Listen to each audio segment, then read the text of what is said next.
हे आहे आमच्या शेतातील खजुराचे झाड. खूप मोठ्या प्रमाणात खजूर लागलेले आहेत. आपण पाहू शकता एका एका घडाला 4-4, 5-5 किलोचा माल लागला आहे, जास्त लागला आहे. बघू शकता. आणखी कच्चे आहे तर फळधारणा खूप चांगली झालेली आहे.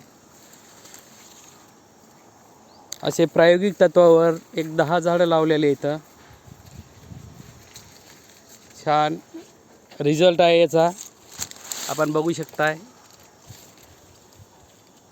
बरई नावाची जात आहे आणि खूप मोठ्या प्रमाणावर चांगल्या प्रकारे बघू शकता आपण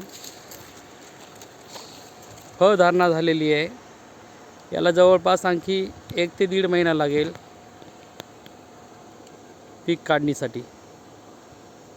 धन्यवाद.